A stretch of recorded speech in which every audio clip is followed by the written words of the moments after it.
एक और जानकारी दे दें कि जैसा कि आप लोगों को पता है शराबबंदी और पूर्ण नशाबंदी हम लोगों का अभियान है। इसी क्रम में मुजफ्फरपुर पुलिस के द्वारा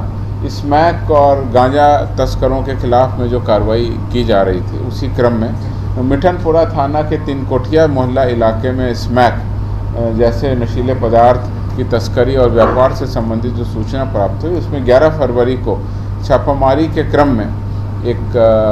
लॉज था, उसमें किराएदार के रूप में रह रहे जावेद अहमद के कमरे की तलाशी के दौरान मादक पदार्थ तो मिला ही, साथ ही 3 टाइमर युक्त इलेक्ट्रॉनिक सर्किट से लैस बम जैसे सामानों की बरामदगी भी की गई। उस क्रम में अभी तक की जो अनुसंधान है मैं आपको बता दूं, इस क्रम में जावेद अहमद को हमने गिरफ्तार कर लिया, उससे पूछताछ हुई है। बरामद टाइमर युक्त इलेक्ट्रॉनिक बम का जो भी बम जैसा उसमें सामान बनाया गया था, उसकी हमारे बम निरोधक दस्ता द्वारा उसको विनष्टीकरण कर दिया गया, तो अब वो सेफ है, अब उससे कोई खतरे की संभावना नहीं है। और जो प्रारंभिक जांच है उसमें ये जो पटाखे का बारूद है वो पाया गया है। उसमें किसी भी तरह का स्विच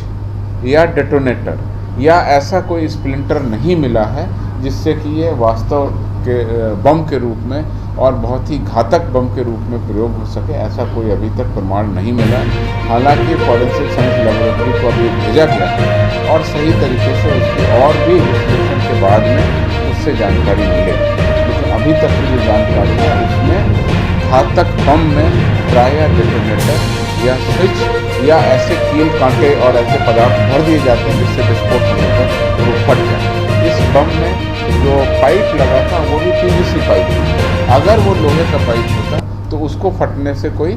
नुकसान हो सकता है। तो प्रथम दृष्टया ऐसा लगता है कि डराने के उद्देश्य से इस प्रकार से इसमें घड़ी लगा करके इसको बम जैसा स्वरूप बनाया, परंतु इसका असली मकसद क्या है इसकी अभी पुलिस जांच कर रही है। जो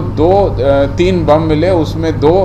इलेक्ट्रॉनिक घड़ी हैं और 1 सुई वाली घड़ी मिली है, तो हम सब चीज़ों की जांच कर रहे हैं। उस क्रम में ये पता चला कि जावेद का भाई जैकी, जिसका पुराना आपराधिक इतिहास रहा है और ये स्मैक और बाकी सेवन में कई कांडों में वांछित रहा है, उसकी अभी जांच कर रहे हैं हम लोग, अनुसंधान में